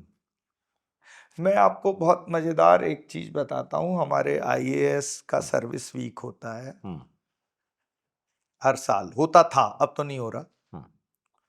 उसमें एक जो एजीएम होती है, उसकी एनुअल जनरल मीटिंग, उसमें वरिष्ठ लोग जो है वो भाषण देते हैं और तरह तरह की बातें बताते हैं अपने अनुभव से। तो एक 74 बैच के ऑफिसर थे, श्री विजय शर्मा जी, वो अब नहीं रहे। मैं बड़ा प्रभावित हुआ। मैं इसी तरह एक श्री आर के मित्तल थे 75 बैच के, उनसे भी मैं बड़ा प्रभावित रहा। उनके भाषण, उनकी किताबें, कबीर पीस मिशन की मैं मेंबर भी रहा, मैंने बहुत पढ़ी। तो विजय शर्मा जी ने एक बार भाषण में कहा कि आईएएस अधिकारी बहुत अपने आप को तोप समझते हैं, बहुत तीसमार खा समझते हैं, और किसी भी आईएएस से आप मिलिए तो कई किस्से बता देगा कि मैंने इस मंत्री से ये किया, इस विधायक से ये किया, ये झगड़ा किया। जो अपने आप को बहुत अच्छा अफसर समझते हैं, कोई ऐसे 3 काम बताएं जो आपकी वजह से हुए हो, जिससे कम से कम कुछ लाख लोगों का लाभ हुआ हो, और जो व्यवस्था में सुधार हुआ हो, वो आपके जाने के 5-10 साल बाद भी दिखाई पड़े, चल रहा हो, बंद ना हो गया। और मैंने फिर यही ध्यान रखा कि कुछ ऐसा, जहां भी रहे हम, व्यवस्था में कुछ ऐसा सुधार करें जो कि ये क्राइटेरिया पूरे करता हो। और मुझे बड़ा सुकून और बहुत ही प्रोफेशनल सेटिस्फैक्शन है कि ऐसे 3 नहीं, मेरे कम से कम 8-10 ऐसे काम होंगे जिससे, जो अभी भी चल रहे होंगे, जिससे लाखों लोगों को भला मिल हुआ होगा या रिलीफ मिल रही होगी और सिस्टम में सुधार हुआ होगा। अच्छा, एक तो ये आपका जो लोकवाणी वाला हो गया, और दूसरा एक और बता दीजिए। हाँ, जैसे मैं आपको बताता हूँ कि मैं आपको कई बता सकता हूँ। हाँ, इसीलिए मैंने कहा दो ही। हाँ, जो मेरे लिए सेटिस्फेक्शन देते हैं। जैसे आपको शासनादेश जो होते थे सरकार के, वो लोगों को मिलते नहीं थे देखने को, वो सरकारी फाइलों में ही रहते थे। अच्छा। किसी को चाहिए शासनादेश तो कहीं से जाके मांगे, कहीं से जाके ले, वो वेबसाइट पे नहीं रहते थे। अच्छा। तो मैंने एक बहुत काफी उसमें प्रयास लगा मेरा, बहुत सरकार की भी बहुत रेजिस्टेंस था। सचिवालय के कर्मियों का बहुत रेजिस्टेंस था उसमें, क्योंकि अगर सारे जियोज ओपन हो जाएंगे तो उसमें फिर हम लोगों ने एक सिस्टम बनाया कि कोई भी ऐसा जियो होगा वो साइट से ही इशू होगा। अच्छा। फिर एक साइट थी, अभी भी चलती है, sashnadesh.up.gov.in। अच्छा। तो उस पे अब मेरे ख्याल से, मुझे नहीं मालूम कि लास्ट कितना है, शायद लाखों लोगों ने या हो सकता है करोड़ों लोगों ने बहुत सारे जियोस देखे हैं, डाउनलोड किए हैं। बहुत ही सिंपल सी चीज थी करने में। तो ये आप ही ने स्टार्ट किया था? ये मैंने अरे वाह, कराया क्या था। बात है। तो इसी तरह ये जो यूपी 100 आप देखते हैं, जो 100 नंबर दबाने, हाँ हाँ अब 112 हो गया है। हाँ हाँ। तो मेरे एक 97 बैच के दोस्त हैं, वो मेरे घर डिनर पर आए थे। तो उन्होंने कहा कि जब 108 नंबर पे बुलाने पे एम्बुलेंस आ जाती है, तो 100 नंबर पे बुलाने पे पुलिस की गाड़ी क्यों नहीं आती? पहले आपको याद होगा जब ये यूपी 100 या यूपी 112 नहीं था, तो 100 नंबर दबाने पे फोन थानों में उठते थे, और कई थानों के फोन कटे होते थे नॉन पेमेंट में। और कई थाने में जहां इंस्पेक्टर अच्छे होते थे, गाड़ी तुरंत रिस्पॉन्ड करते थे। कई थानों में जहां कोई ध्यान नहीं देता था, कोई पहुंचता ही नहीं था। तो फिर हुआ कि जब 108 में सेंट्रलाइज कॉल सेंटर बनने से एम्बुलेंस पहुंच जाती है तुरंत, तो वही व्यवस्था पुलिस में क्यों ना की जाए। फिर हम लोगों ने स्टडी भी किया, देखा शायद एमपी में या कुछ जगह, एक दो और जगह इस तरह की कुछ व्यवस्था है। तो हम लोगों ने एक एक्सपर्ट, जिन्होंने 108 को सारे राज्यों में जिन्होंने करवाया था, एक चंगावल्ली वेंकट जी थे, उनको उत्तर प्रदेश में लाया, मैंने उनसे बात की। अच्छा। और उनको सलाहकार बनवाया सरकार का। फिर उन्होंने पूरी व्यवस्था को स्टडी किया, फिर ये यूपी 100 बनाया। उसमें पुलिस के भी बहुत अधिकारियों की बड़ी भूमिका रही। श्री अनिल अग्रवाल जी एक अब शायद सेवानिवृत्त हो गए हैं, उन्होंने भी बहुत उसमें कंट्रीब्यूट किया।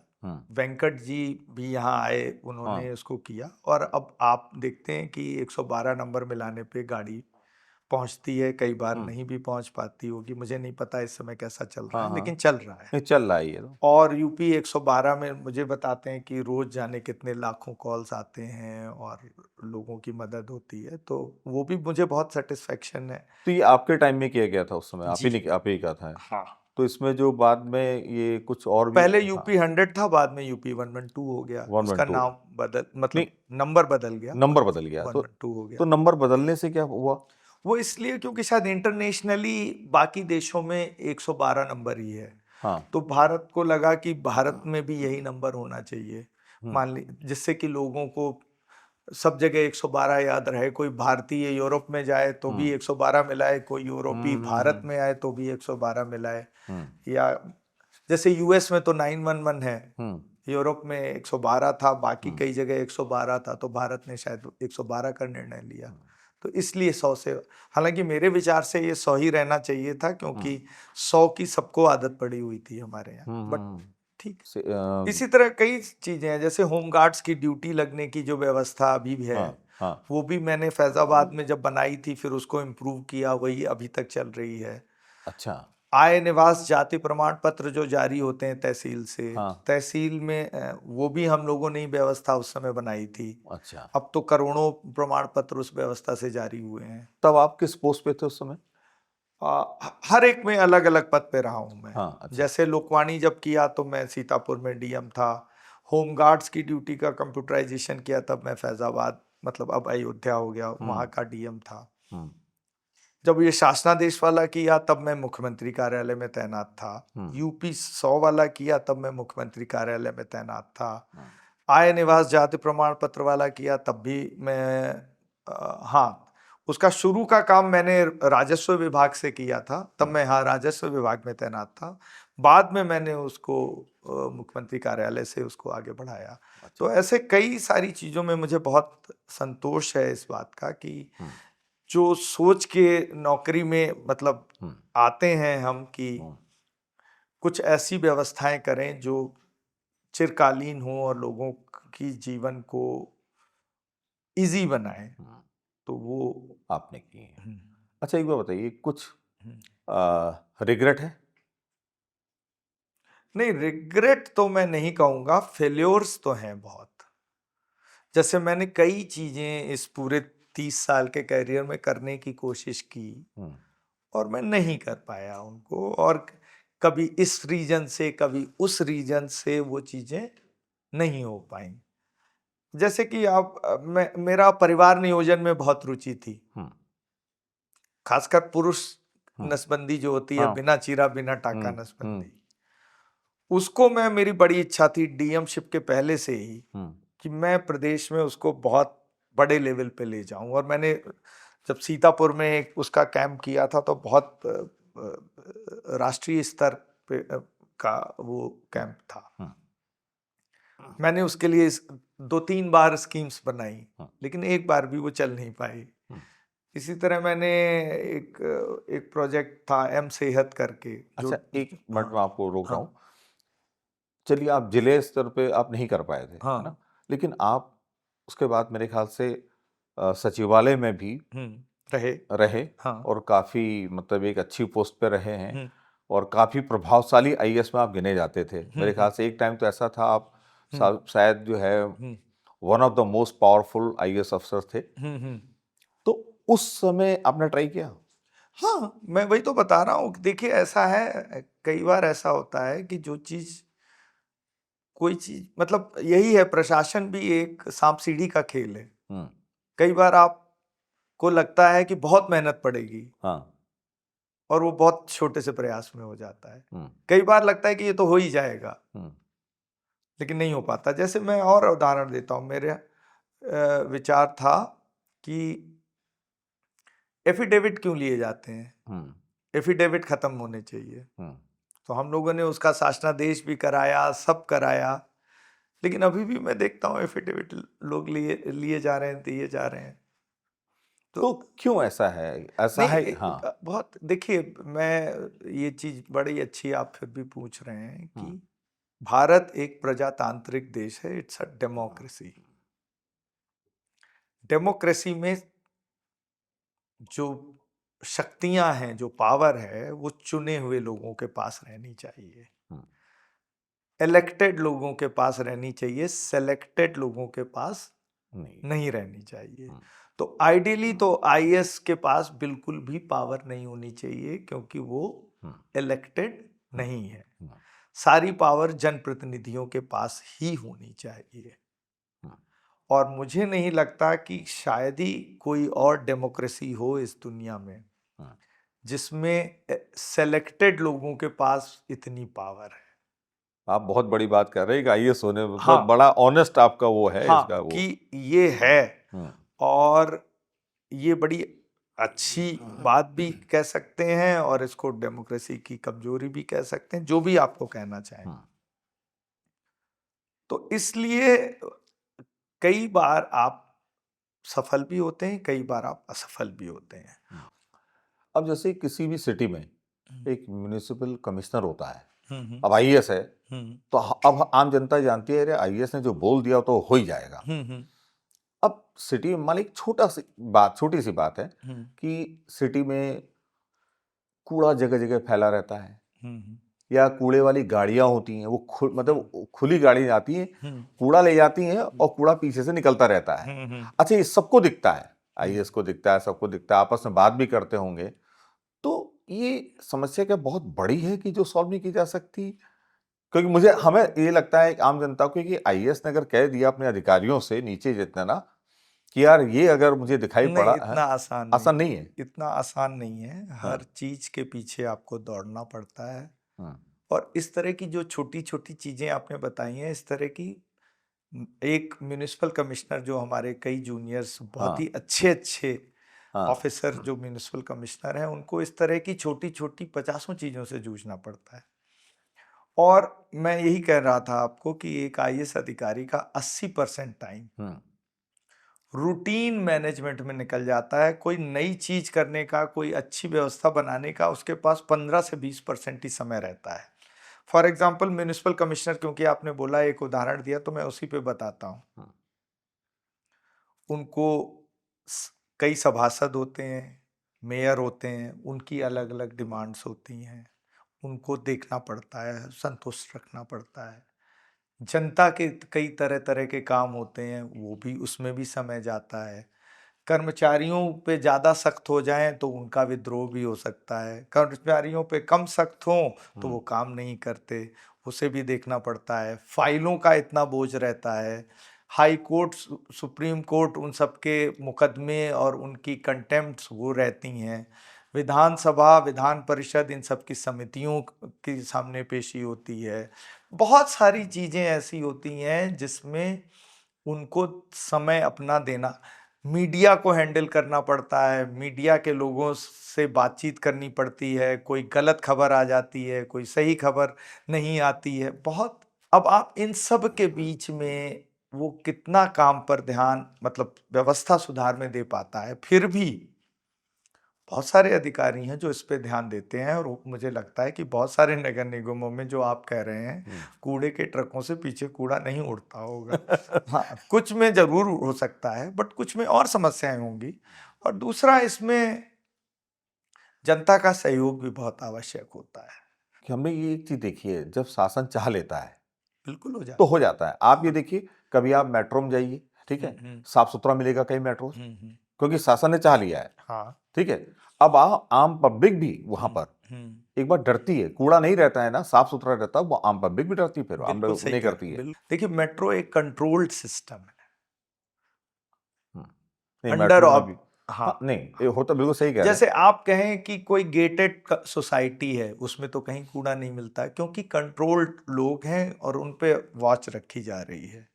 शहर बहुत बड़ा है, कंट्रोल्ड भी नहीं है, और उस पर वॉच भी नहीं रखी जा सकती, और उसमें बहुत सारे ऐसे एलिमेंट्स हैं जिनको कोई फर्क नहीं पड़ता कि चीजें इधर फेंकी उधर फेंकी। नहीं, तो वो तो उसमें ठीक कह देखिए रहे हैं। हाँ, बहुत समय लगता है, हाँ, धीमे धीमे बहुत सुधार नहीं, आज से आया है। अभी, और बाकी आप सचिवालय स्तर पे भी देखें तो बहुत सारे रूटीन के काम रहते नहीं, अब मैं कई बार ऐसा देखा है कि इवन आप पूरा शहर छोड़ दीजिए, हैं। आप म्यूनिसिपल कॉरपोरेशन चले जाइए या कलेक्ट्रेट चले जाइए, ठीक है, तो आपको कभी कभी दिखेगा यार कि इतना बड़ा अफसर है और इसका जो एक ऑफिस हाँ, वो भी है साफ नहीं वो है। साफ नहीं है। हाँ, बिल्कुल सही कह रहे और जबकि आप किसी एक प्राइवेट में चले जाइए किसी के हैं। पास, है ना।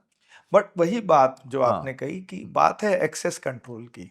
आपने एक्सप्रेसवेज देखे होंगे हम्म, जो एक्सेस कंट्रोल होते हैं, जिनके हम्म, दोनों तरफ हम्म, वो बैरियर लगा होता है कि हम्म, कोई घुस नहीं सकता। हम्म, उस पे आप बहुत तेजी से गाड़ी चला लेते हैं, हाँ, वो बहुत अच्छा मेंटेन भी हो जाता है। हम्म, लेकिन वही सामान्य सी सड़क जिसपे कोई भी जा सकता है, वो बहुत जल्दी खराब भी हो जाती है, मेंटेन भी नहीं हो पाती, उस पे आप गाड़ी भी बहुत तेजी से नहीं दौड़ा पाते। प्राइवेट दफ्तर अगर मैंने एक उसमें लिमिटेड लोगों को एक्सेस दी है हम्म। तो मैं उसे कंट्रोल कर सकता हूँ। नहीं, आप देखिए, लेकिन जो सरकारी कार्यालय है उसमें तो बहुत सारी जनता, बहुत सारे लोग आ रहे हैं जिनका वो सेंस ऑफ क्लीनलीनेस भी नहीं है, गंदा करने वाले भी तो बहुत हैं। नहीं, आप किसी मल्टीप्लेक्स में चले जाइए, मॉल में, हर टाइप वहां की पब्लिक आती है। नहीं, उसमें हर हर तरह की पब्लिक। आप कभी आपने मॉल में कोई गंदे संदे कपड़े पहनने वाले व्यक्ति को घुसते हुए देखा है?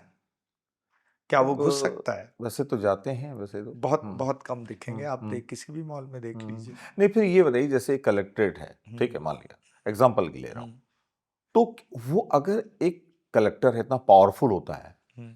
तो उसका एक ऑफिस पूरा क्या साफ नहीं रह साफ नहीं रह सकता, सकता? बिल्कुल रह सकता। कई एक, जगह रहता भी है, हाँ, ऐसा नहीं है। तो हाँ, मैं ये अब, मतलब वही है, प्राथमिकताएं हैं लोगों की, हाँ, समय की उपलब्धता है, प्राथमिकता है, मतलब और इतना ज्यादा, इनिशिएटिव। यस। मतलब ये सोचता हूँ जैसे आप हैं, शायद सफाई के बारे में बहुत ज्यादा फील करते हैं। हम्म। हो सकता है कोई दूसरा व्यक्ति हो किसी और इशू पे ज्यादा फील करता हो। नहीं, हम सफाई की इसलिए बात कर रहे हैं हाँ, कि जो दिखती जो है। दिखती है पहले, है ना, बाकी चीजें तो फाइलों के अंदर हैं, हाँ, बिल्कुल सही कह रहे हैं। है? तो लेकिन हर एक की अपनी अलग अलग प्राथमिकताएं हैं, और हर कोई अपने प्रकार से हम्म, उन प्राथमिकताओं के अनुसार काम करने की कोशिश कर रहा है। हम्म। मतलब आप सेटिस्फाइड हैं? नहीं नहीं, मैं अपने कैरियर से तो सेटिस्फाइड हूँ, मुझे अपने उसमें कोई वो नहीं दिखता। नहीं, जो भी आजकल नए नए आईएएस अफसर्स हैं और जो काम हो रहा है, आप उससे सेटिस्फाइड हैं? हाँ, नहीं उसमें देखिए दोनों तरह के लोग आ रहे हैं, हम्म, अच्छे भी हैं बुरे भी हैं। बहुत सारे ऐसे लोग हैं जो हम्म, काम पर उतना ध्यान नहीं देते, बहुत सारे हैं जो बहुत ज़्यादा ध्यान देते हैं। हम्म, तो एक रंग में सबको रंगना संभव नहीं है। हम्म।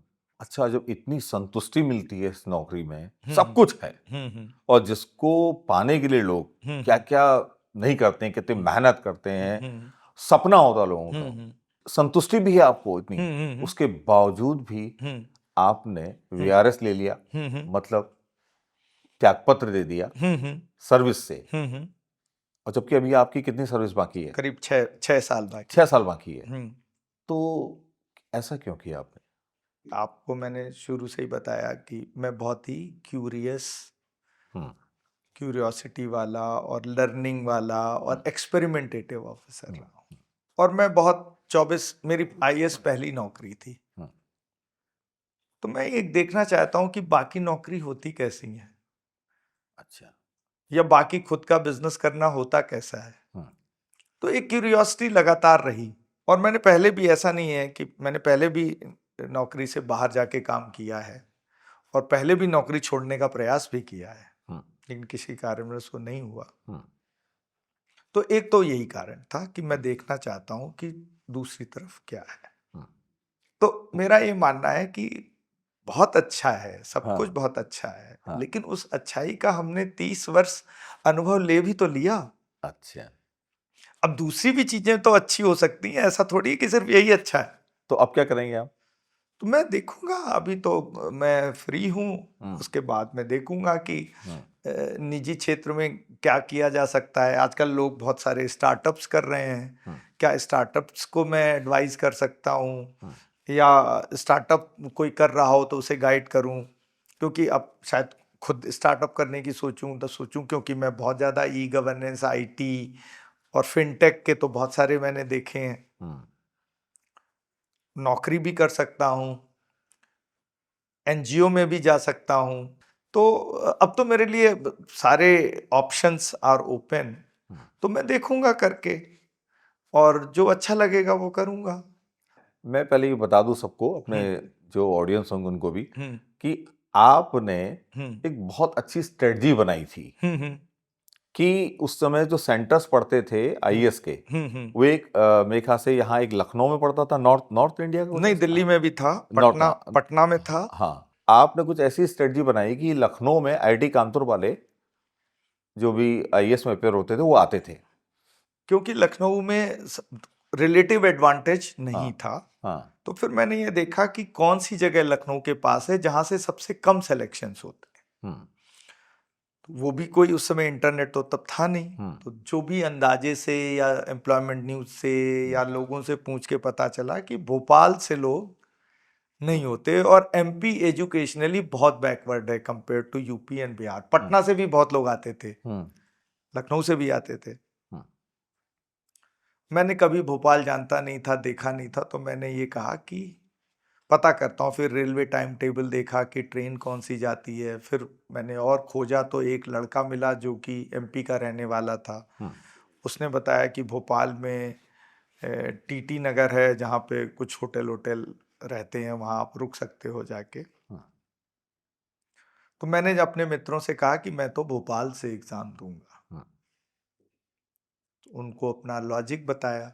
हम्म, उन्होंने कहा कि अगर answer sheets roll number wise check होती हुई, हम्म, और सारे सेंटर्स की आंसर शीट एक जगह लाके रोल नंबर वाइज अरेंज करके चेक करते हो, तो कोई फायदा ही नहीं होगा भोपाल जाने का। हम्म, अगर सेंटर वाइज चेक होंगी तब तो फायदा होगा। हम्म, तो मैंने कहा अगर रोल नंबर वाइज भी चेक होंगी हम्म, तो भी भोपाल जाने का नुकसान नहीं होगा, हम्म, फायदा भले ना हो। हम्म, तो मैंने कहा कि किसी चीज में अगर फायदे का चांस है और नुकसान का चांस नहीं है तो हम्म, रिस्क लेना चाहिए। हम्म।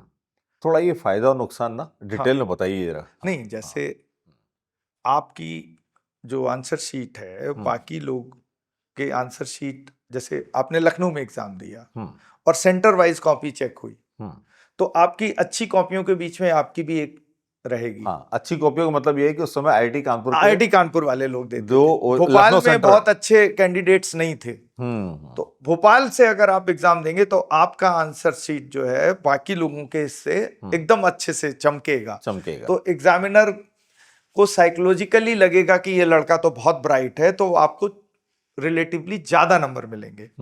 और अगर छह पेपर्स होते थे, अगर एक पेपर में आपको 10 नंबर का भी फायदा हो गया 300 में से, तो 6 पेपर में आपको 60 नंबर का फायदा हो गया। हाँ, तो बहुत बड़ा फायदा है। जबकि एक एक नंबर पे कितनी रैंक्स बदलती हैं।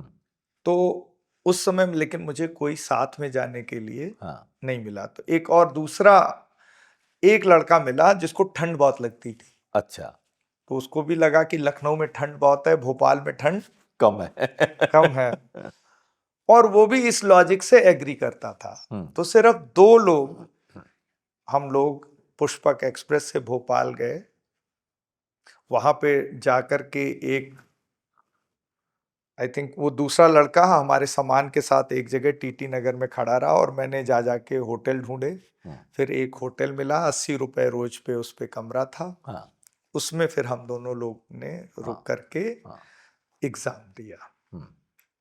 बहुत बड़ा रिस्क था, एक अनजानी जगह जा रहे थे, कोई पता नहीं था। और बल्कि हम लोग को लोग सूरमा भोपाली कह के चिढ़ाते भी थे कि ये देखो ये 2 लोग भोपाल जा रहे हैं एग्जाम देने, बाकी जनता लखनऊ में एग्जाम दे रही है। लेकिन उस साल उसका सिलेक्शन हुआ, उसकी करीब 20 से 25 रैंक आई, मेरी 570 रैंक आई, दोनों लोग सेलेक्ट हो गए।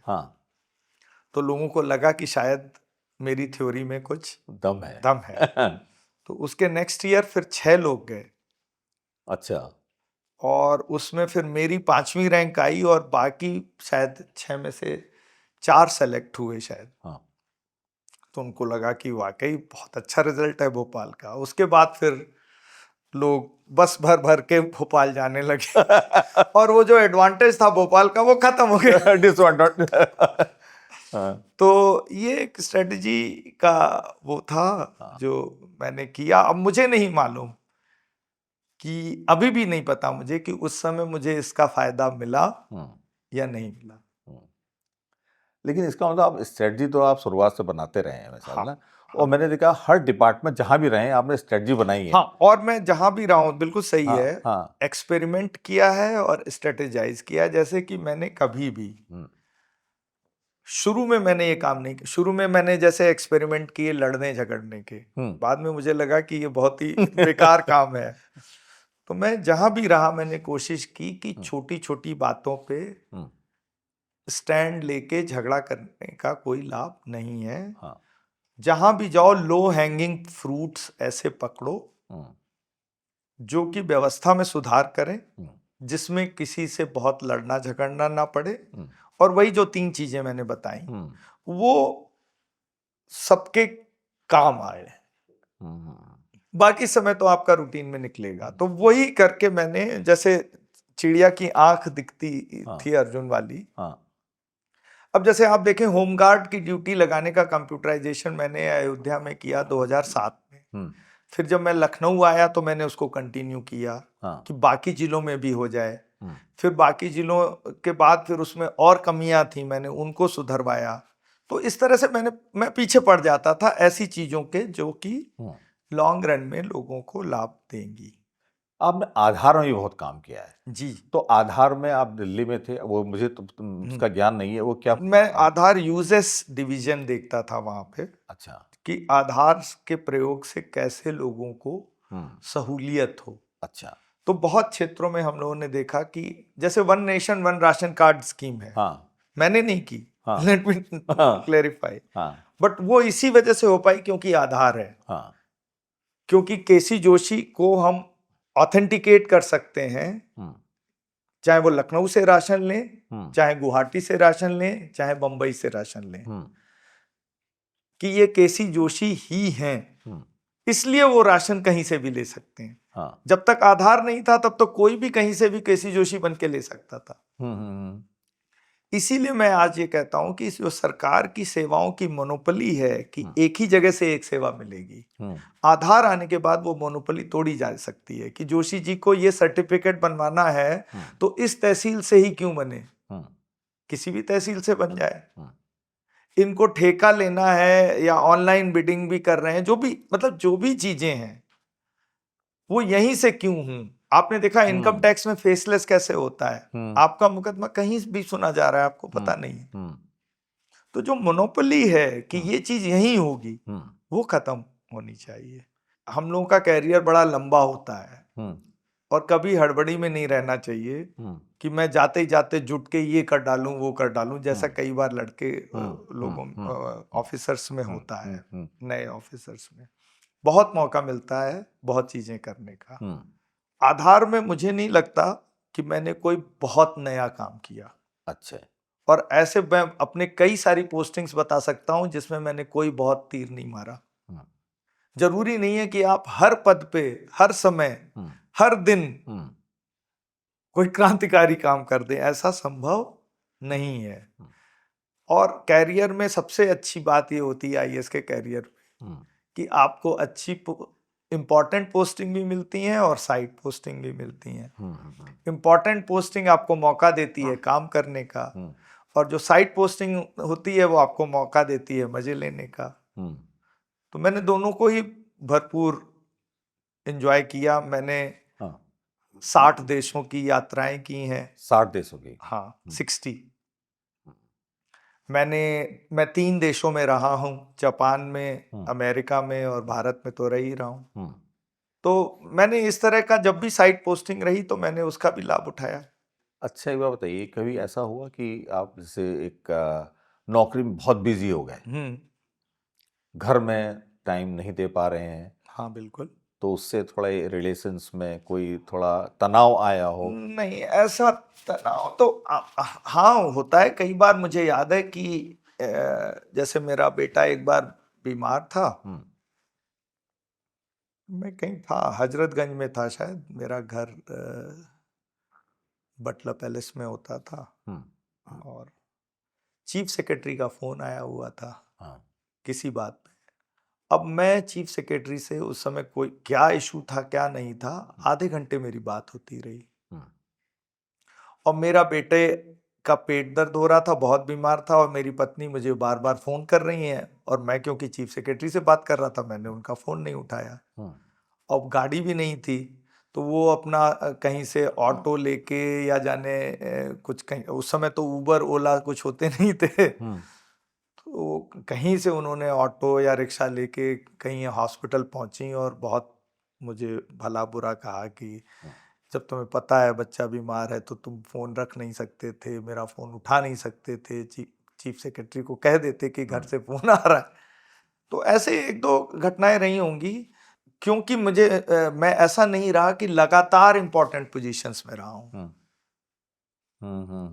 तो मेरा साइन वेव वाला कर्व चलता रहा, तो इसलिए परिवार को भी मेरे उतनी समस्या नहीं आई।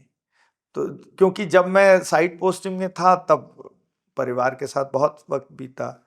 जब इम्पोर्टेंट असाइनमेंट में रहा तो मुझे याद है कि सवेरे 8-9 बजे से लेके रात पे, मतलब चाहे 9-10 बजे, चाहे 11 बजे, 12 बजे, कुछ भी बजे। अच्छा, ये बताइए आपके बल्कि मैं आपको बताता हूँ कि एक बार मैं एक साइड पोस्टिंग में था, शुरू में मेरी नई नई शादी हुई थी, तो मैं उसमें कुछ काम ही नहीं करता था। तो जब मेरा वहां से ट्रांसफर हुआ, फिर मैं वहां से एक बड़ी इंपॉर्टेंट पोजीशन में जा रहा था, तो क्योंकि मेरे अंदर ये गिल्टी फीलिंग थी कि मैं इस असाइनमेंट में मैंने कोई काम नहीं किया, तो मैं अपने बॉस के पास पहुंचा कि सर मैं यहाँ 6 महीने रहा लेकिन मैंने कोई कंट्रीब्यूशन मेरा ऑलमोस्ट निल है, और मैं इस पोस्ट में घूमता ही रहा। तो बड़े बड़े अच्छे बॉस थे, तो उन्होंने कहा कि जो बात मैं अभी आपको कह रहा था कि ऐसा नहीं है कि हमें हर पोस्टिंग में नौकरी में हर दिन हर जगह हर पोस्टिंग में झंडे गाड़ने।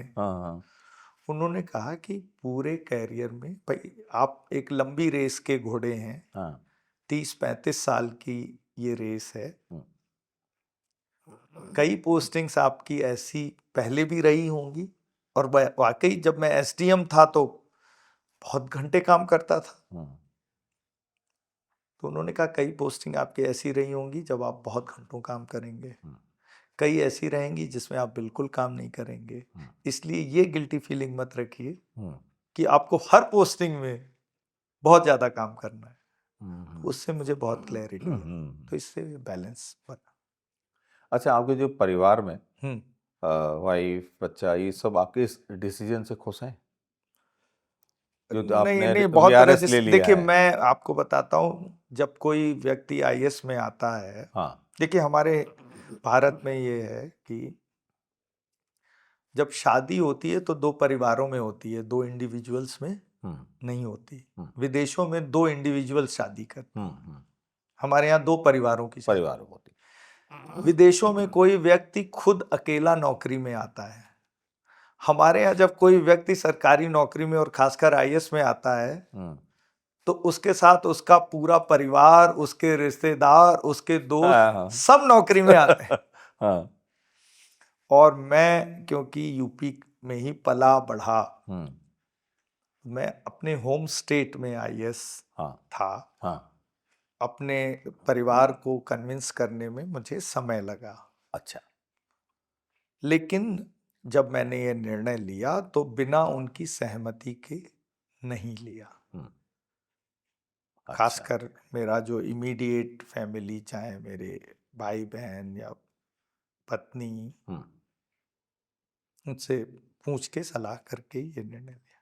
पत्नी का वैसे पहला रिएक्शन क्या था? नहीं नहीं, वो तो मैं आपको बता ही रहा हूँ कि हाँ। रेजिस्टेंस होती है, लेकिन फिर आप सारी प्रोज कॉन्स, फाइनेंशियल सिक्योरिटी, हम्म।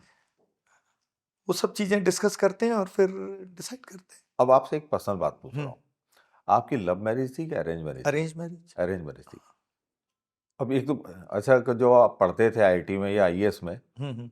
तो कोई अफेयर पे थोड़ा नहीं देखिए, कोई आईआईटी लड़की पसंद हो? नहीं, लड़कियां तो बहुत पसंद थी, अच्छा। वो एक इशू नहीं है। वो इशू नहीं है, हाँ। लेकिन उन लड़कियों को आप पसंद है कि नहीं, ये बड़ा प्रश्न है। नहीं, ऐसा भी। जैसे कोई बोलता है कि मैं तो प्रधानमंत्री जी को जानता हूं। हाँ। प्रधानमंत्री जी आपको जानते हैं या नहीं जानते? हाँ। तो वही चीज है कि हाँ। उनको आप पसंद थे कि नहीं थे, वो बात है। और दूसरा, आईआईटी में सबसे, चाहे आप कहिए पॉजिटिव कहें या उसको निगेटिव कहें, हाँ। कि जेंडर रेशो बहुत ही, जैसे खराब था। खराब या एडवर्स, जो भी कहिए, हाँ। तो हमारे करीब 250 पौने 300 के बैच में हाँ।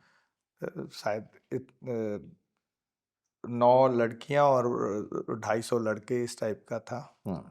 और आईआईटी का कैंपस शहर से बहुत दूर हाँ। भी था, तो हाँ। ऐसा कोई बहुत हम लोगों को ऐसा अवसर नहीं मिलता था। और फिर हम लोग आते भी मिडिल क्लास से थे, और उस समय ये सब चीज़ें बहुत गलत भी मानी जाती थी हाँ। कि अरे लड़का लड़की से पहले कैसे मिलेगा, शादी के बाद ही मिलेगा, वगैरह वगैरह। चलिए, बड़ा इंटरेस्टिंग रहा आपसे बात करना। तो अब लास्ट में अगर आप चाहें तो जो यंग अफसर्स हैं हम्म। या और जो एस्पायरेंट्स हैं इस समय आईएएस की तैयारी कर रहे हैं, उनके लिए कुछ कहना चाहें? देखिए, मैं यही कहना चाहूँगा कि ये चीज़ तो निर्विवाद सत्य है कि आईएएस जो आज से 50 साल पहले जो उसकी पावर, जो प्रेस्टीज, जो एबिलिटी या जो स्टैंडिंग थी, वो आज नहीं है। अच्छा। समय के साथ साथ सेवा की उसमें जो पावर्स हैं, जो सर्विस की, वो कम हो रही हैं कम हो रही है। समय के साथ साथ लगातार। हम्म, और जैसे जैसे और टेक्नोलॉजिकल इंप्रूवमेंट आएंगे, जैसे जैसे और डेवलपमेंट होगा, पावर आपकी और कम ही होगी। लेकिन अभी भी अगर आप, जैसे वो नहीं, इंटरव्यू में बोलने और अखबार में बोलने वाली बात नहीं कि देश की सेवा के लिए आईएएस बनना चाहता हूं। अगर वाकई आप पब्लिक सर्विस करना चाहते हैं तो आईएएस से अच्छी नौकरी इंडिया छोड़ दीजिए, पूरी दुनिया में नहीं है। मैंने आपको बताया, मैं 60 देशों में गया हूं, और मेरे साथ जब मैं हार्वर्ड में पढ़ रहा था तो करीब 65 देशों के 95 लोग थे। तो मेरा इंटरेक्शन सबसे हुआ है। डेमोक्रेसी में, किसी भी डेमोक्रेसी में, किसी भी ऐसे व्यक्ति को जो चुनाव नहीं लड़ रहा है, इतनी शक्तियां कहीं नहीं है पूरी दुनिया में। लेकिन ये डेमोक्रेसी के लिए अच्छा है या खराब है? अच्छा भी है हम्म, और खराब भी है। अच्छा इसलिए है कि कंटिन्यूटी बनी रहती है। अच्छा इसलिए है कि नेशनल इंटीग्रेशन हो रहा है। अच्छा इसलिए है कि आपको बहुत अच्छी तरह से नीचे से ऊपर तक की जानकारी वाले ट्रेंड लोग होके आ रहे हैं। जो सर्विस की प्लानिंग है वो बहुत अच्छी है। तो बहुत सारी चीज़ें। अच्छा इसलिए है कि आपको एक ओपन, ट्रांसपेरेंट, फेयर प्रोसेस से सेलेक्ट होकर के लोग मिल रहे हैं। अच्छा, कुछ ऐसे भी यंग अफसर्स होंगे जो कलेक्टर होंगे या एसडीएम जो भी, तो वो उनका जो जिनसे आप बड़ा इम्प्रेस हैं कि यार ये बहुत मतलब है देश के लिए वैल्यूएबल हैं। हाँ हाँ, ऐसे तो बहुत सारे हाँ, जूनियर्स हैं जो जिनको जानता हूँ। लेकिन उसमें मैं अगर कुछ को सेलेक्ट करूंगा तो बाकी को बुरा लग सकता है। जिन लोगों का बहुत रुचि नहीं है इन चीजों में, उनकी कोई बात नहीं। लेकिन अगर आपकी पब्लिक सर्विस में एक्चुअल रुचि है और आप एक्चुअली पब्लिक सर्विस करना चाहते हैं तो आपकी प्रायोरिटीज बहुत क्लियर रखनी पड़ेंगी कि जो एक दो चीजें ही पकड़ें, 3 चीजें पकड़ें, 4 चीजें पकड़ें, लेकिन वो ऐसी पकड़ें कि चाहे आपकी पर्सनल प्रायोरिटी, जिन्हें मैं बोलता हूं कि आप किसी पोस्ट पे हैं या नहीं हैं, फिर भी आप उनके पीछे पड़ के उनको करवा दे रहे हैं और वो चीजें चल रही। लेकिन आप अगर कुछ अफसर्स का नाम लेंगे ना, तो मेरे ख्याल से उनको बहुत एनकरेजमेंट मिलेगा। हाँ बिल्कुल सही कह रहे हैं। और आपके वर्ड्स जो होते हैं शायद उनसे ऐसे काम करवाने, नहीं वो तो सबके लिए है, वो वर्ड सबके लिए है। लेकिन उस चीज लेकिन अगर आपको नाम ले लेंगे ना नहीं, मैं अभी नाम नहीं लेना चाहूंगा। नहीं, अगर आप चाहे तो 8-10 नाम ले लीजिए। नहीं मैं नाम अभी नहीं लूंगा। अच्छा, अभी नहीं लेंगे? हाँ, बाद में कभी लेंगे। बाद में कभी लेंगे। अच्छा, हाँ, ठीक। नहीं, आपने सीनियर अफसर्स के तो नाम लिए थे अपने से? सीनियर्स भी मैंने 1-2 हाँ, 2-4 लिए थे आपने तो जबकि सीनियर्स भी मैं इसीलिए मैंने शायद 1 या 2 के ही लिए हूँ। हाँ तो हाँ, वैसे ही मैं सुन रहा था जूनियर में भी ले लेते। जनरली पब्लिकली मैं बहुत नाम लेने में विश्वास नहीं रखता हूँ। हाँ, क्योंकि मैं कई सीनियर्स को जानता हूँ, कई जिनसे मैंने बहुत कुछ सीखा है। और सबका नाम लेना संभव नहीं है। हाँ, वो तो है ही है। हाँ, तो ऐसा ही जूनियर्स में भी है। और लेकिन जूनियर्स में आपने एक भी नाम नहीं लिया, सीनियर्स में आपने सीनियर्स में 3-4 नाम लिए हैं।